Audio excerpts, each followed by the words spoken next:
안녕하세요. 저는 결혼한 지 1년이 조금 넘은 30대 가정주부입니다. 아이는 없습니다. 무능력한 남편과 염치 없는 시어머니를 도저히 받아낼 재간이 없어서 이혼했습니다. 대학 시절부터 알고 지내던 선배의 소개로 남편을 만났습니다. 당시 저는 마케팅 회사에 다니고 있었고 남편은 공무원이었어요. 사실 저는 결혼에 있어서 그다지 뜻은 없었기에 내키지 않는 자리였지만 워낙 선배가 좋은 사람이라며 남편을 소개시켜주고 싶어 했기 때문에 차마 거절할 수가 없었습니다. 그런데 막상 남편을 만나보니 생각보다 성격도 잘 맞고 말도 잘 통하더라고요. 서로 만난 지 한 달 만에 남편은 저에게 결혼을 전제로 진지하게 교제해보고 싶다 했습니다. 저는 솔직히 속으로 사람 일이라는 게 앞으로 어떻게 될지 알고 그런 약속을 하나 싶었지만 그래도 남편이란 사람을 좀 더 알아가고 싶었기에 그러자고 했어요. 그리고 1년 반쯤 사귄 뒤 남편이 처음 말했던 것처럼 저희는 결혼을 약속하게 되었습니다. 남편은 직업 특성상 6시 전후로 퇴근이 가능했지만 저는 걸 빗하면 예상치 못한 야근을 해야 했어요. 그렇다 보니 돌이켜보면 사귄 기간에 비해 서로 가까이 붙어 지낸 시간은 길지가 않네요. 그래서 제가 남편에 대해서 제대로 파악하지 못했던 것 같기도 하고 여러모로 후회가 됩니다. 결혼 약속을 하고 얼마 지나지 않아 처음으로 시부모님과 식사를 하게 되었습니다. 집으로 찾아가서 인사를 드릴까도 생각했지만 시어머니께서 혼자 식사 준비를 하시려면 고생스럽겠다 싶어서 시댁에서 멀지 않은 조용하고 분위기 있는 식당으로 모시자고 결정을 내리게 되었어요. 그리고 당일날 시부모님과 남편의 2살 많은 아주버님께 인사를 드리게 되었습니다.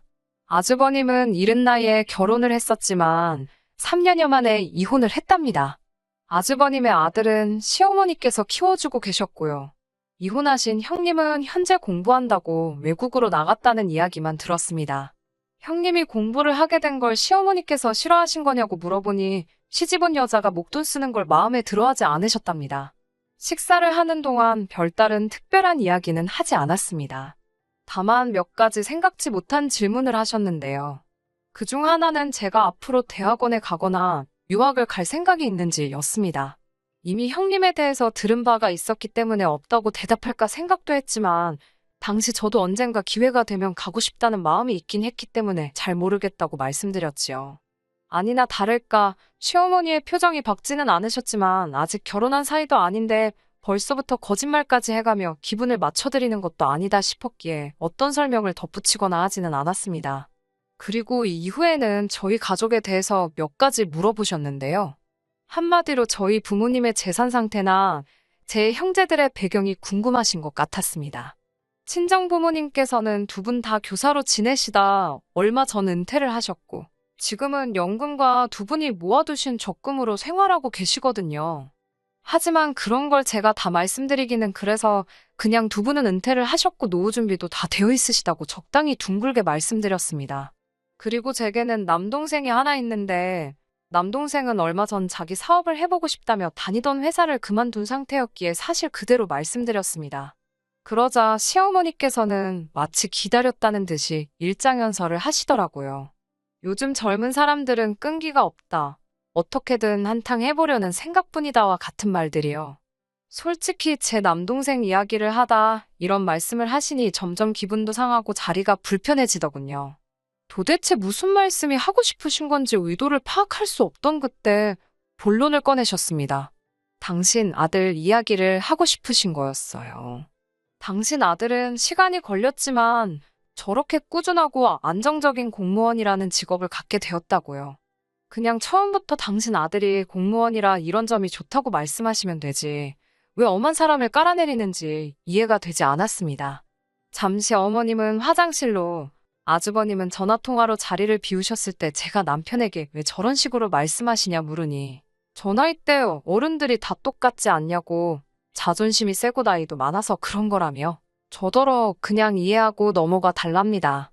결국 찝찝하고 불쾌했지만 참고 지나갔네요. 그런데 상견례까지 마치고 나서 진짜 고비가 찾아왔었습니다. 이전부터 남편에게 제가 농담 반 진담 반으로 돈은 많이 모아뒀냐고 물으면 남편은 저 하나 책임지는 건 일도 아니라며 장난처럼 넘어갔었는데요. 본격적으로 결혼 이야기가 나온 이후로는 언젠가 한번 확실히 따져야겠다 생각하고 있었거든요. 사실 남편은 공무원이었고 저는 회사원이었기 때문에 제가 남편보단 많이 벌어요. 어떤 다른 남편의 2배 가까이 되기도 하고 야근 수당 때문에 수입에 약간의 변화가 있기는 했지만 기본적으로는 남편보다 훨씬 여유가 있어요. 이 점은 연애 때부터 잘 알고 있던 사실이었기에 적어도 저에겐 큰 문제가 되지 않았습니다. 하지만 단지 이 때문에 저희 부부가 반반 생활을 하게 된 건 아니에요. 앞서 말씀드린 대로 언젠가 불편하더라도 돈 이야기를 해봐야겠다고 생각하고 있던 시기였습니다. 마침내 데이트하며 들렸던 카페에서 어색하지 않게 생활비에 대해 이야기할 기회가 생겼던 거예요. 일단 고정비용으론 얼마가 나갈지 말해보자 하니까 남편이 한다는 소리가 일단 양가 어른들한테 용돈을 50만 원씩 드리고 각자 용돈으로 50만 원씩 쓰고 자기 개발 비용으로 또 50 어쩌고로 그러는 거예요. 그리고 그 자리에서 알게 된 충격적인 진실은 정작 결혼하자고 그렇게 설레발친 남편의 재정 상황을 파악해보니 남편은 모아둔 돈이 거의 없었다는 거지요. 그 사실을 듣고 솔직히 실망을 너무 많이 했어요. 제가 이런 상태로 어떻게 결혼을 하냐고 화를 냈더니 남편은 제가 모은 돈 5천과 자기가 공무원 대출 같은 걸 받으면 되지 않겠냐고 저를 설득하려 들더군요. 씨도 안 먹힐 소리잖아요. 대출 받으면 그건 뭐 남편 혼자 갚나요? 제가 결혼 못한다고 했습니다.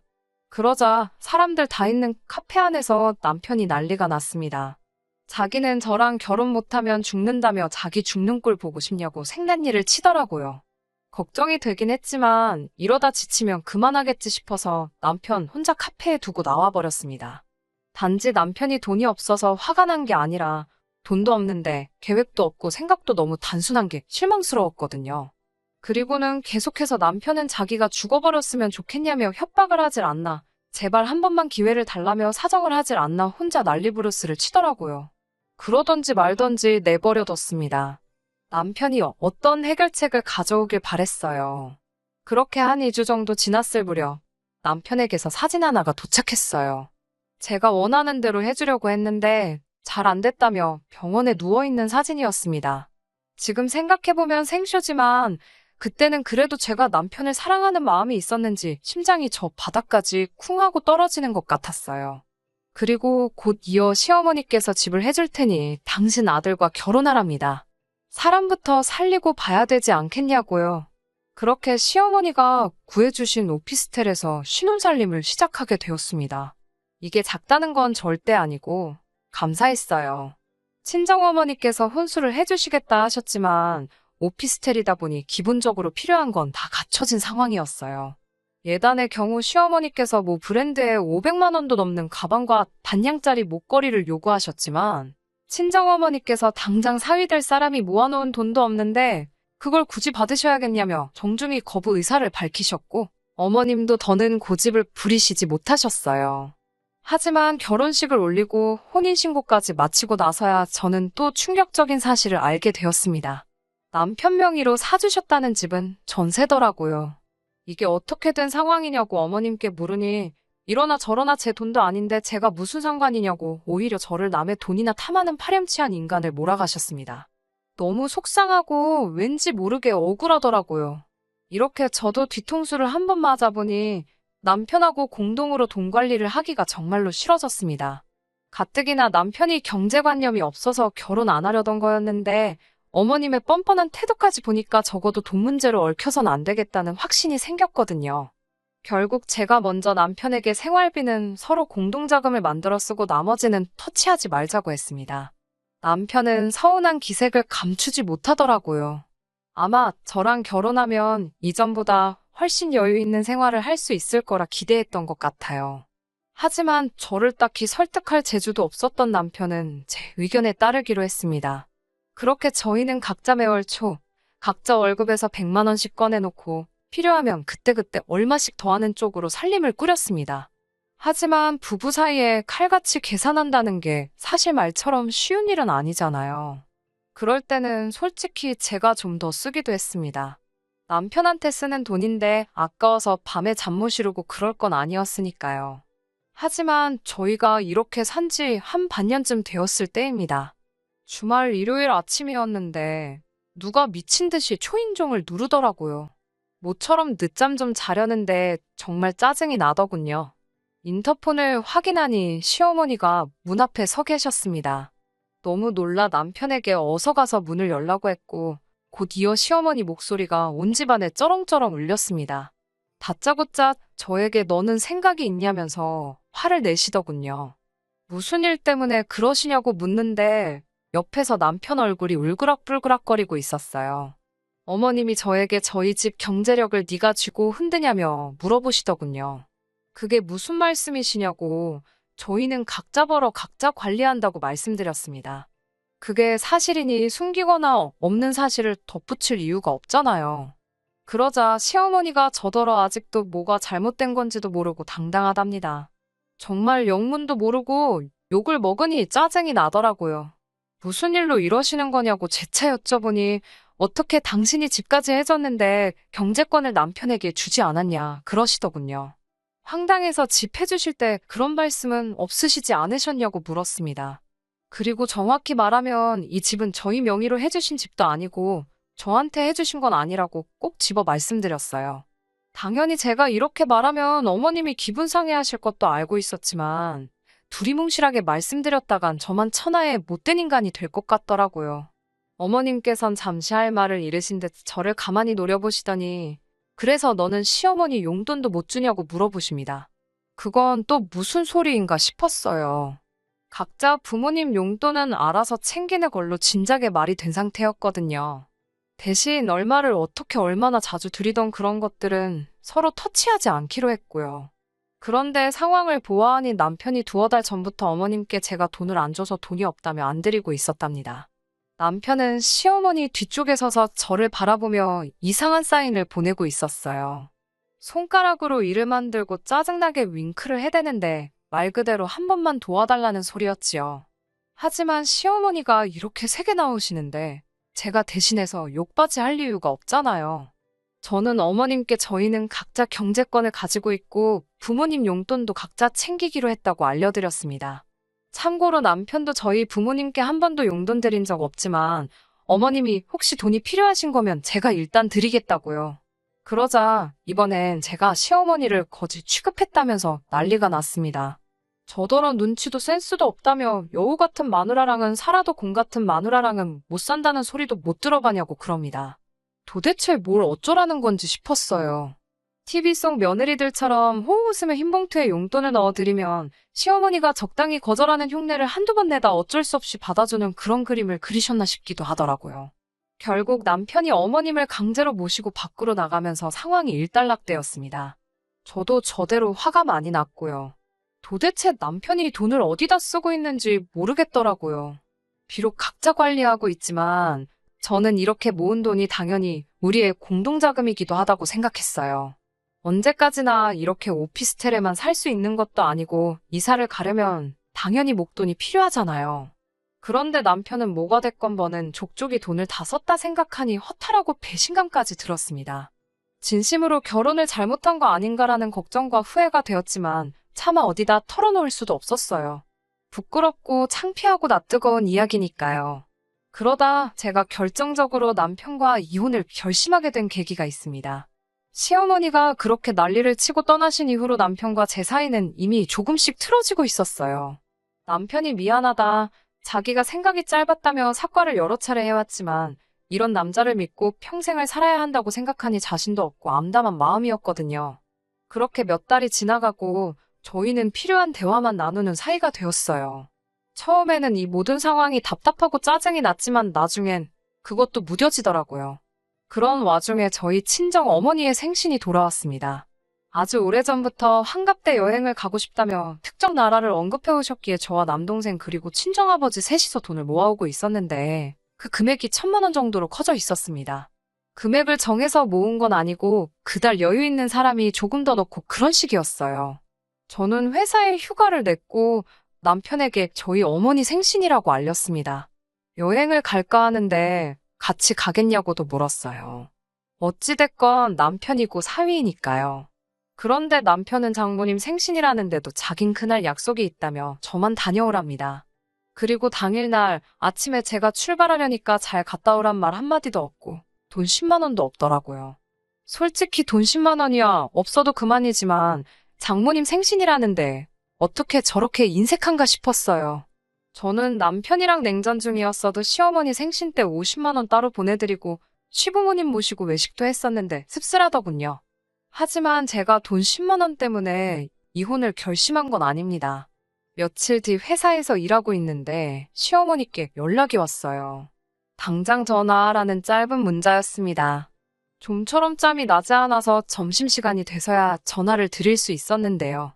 다짜고짜 화를 내시면서 저더러 친정으로 돈 빼돌리냐고 물으셨습니다. 황당하고 어이없는 말에 그게 무슨 소리냐 하니 저더러 남편하고 10원짜리 하나도 나눠 쓰기 싫어서 반반 살림하면서 뒤로는 해외여행이나 다니고 그러냐며 저더러 신보가 고약하답니다.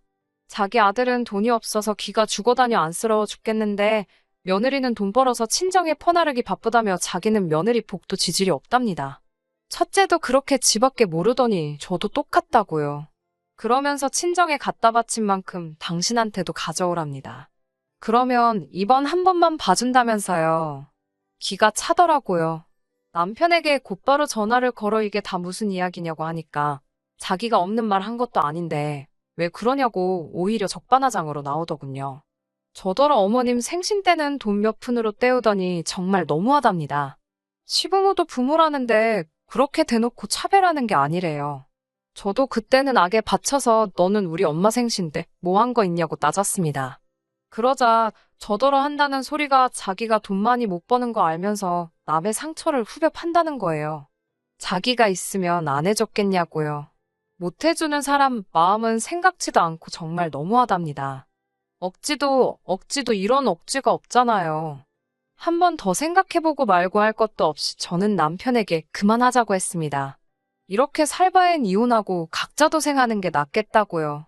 남편은 저더러 정말 너무하다면서 미안하다고 한마디만 하면 될 상황을 최악까지 끌고 간다며 제 탓을 하더라고요.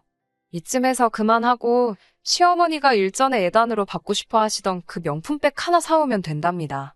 그리고 어머님께 죄송하다 사죄하면 된다대요. 한다는 소리가 이혼해봤자 결혼생활 1년 미만이라 위자료도 못 받을 거라며 비아냥거리더군요. 누가 보면 진짜 재산 꽤나 손에 쥐고 없는 집에서 시집온 며느리한테 유세 떠는 모양새였습니다. 저는 너 전부 다 가지라고 난 하나도 필요 없다고 제발 내 인생에서 꺼져달라고 했습니다. 남편은 제 이런 반응을 생각지도 못했는지 너 그럼 이 집에서 나가야 된다며 생각 잘하라고 기회를 준다는 헛소리를 계속해댔어요. 저는 걱정 말라고 지금 당장 나갈 참이라고 서류 보내면 도장이나 제때 찍으라고 했습니다. 그리고는 짐 챙겨서 나와가지고서 그 길로 남편에게 이혼 서류 보냈습니다. 며칠 뒤 남편은 자기가 곰곰이 생각해봤는데 자기가 생각이 짧았던 것 같다며 우리 서로 좋은 공부한 셈 치고 넘어가잡니다. 이로써 우리 부부 사이가 한층 더 단단해졌다고 생각하자는 헛소리를 해대더군요. 시부모님도 젊은 사람들끼리 살다 보면 이런 일도 있고 저런 일도 있는 거라며 아무리 그래도 시집온 여자가 친정에 짐 싸들고 가는 건 아니지 않냐고 이쯤에서 적당히 하고 그만하랍니다. 저는 남편과 시부모에게 나는 한다고 마음먹으면 하는 성격이지 누구처럼 생쇼는 안 한다고 그랬어요. 그러자 남편은 또 지난번처럼 정말 자기 어떻게 되는 꼴을 봐야 정신 차릴 거냐면서 울고 짜고 난리를 치더라고요. 미치려면 곱게 미치라고 엄한 사람 건드리지 말라고 했습니다. 결국 이혼은 소송으로 이어지게 되었고요. 남편이 항소를 하면서 시간이 좀 길어지게 됐지만 결국엔 제가 이겼습니다. 위자료도 결혼 생활이 짧아서 얼마 되진 않았지만 그래도 변호사 수임료 낼 정도는 받을 수 있었어요. 비로소 진짜로 혼자가 되니까 이렇게 편할 수가 없습니다.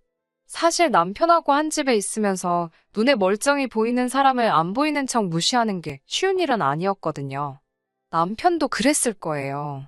그런데 이제 정말 그 꼴을 안 봐도 되니 얼마나 개운하던지 쓸데없는 죄책감도 안 느껴도 되고 여러모로 알터니가 빠진 듯 속이 후련합니다.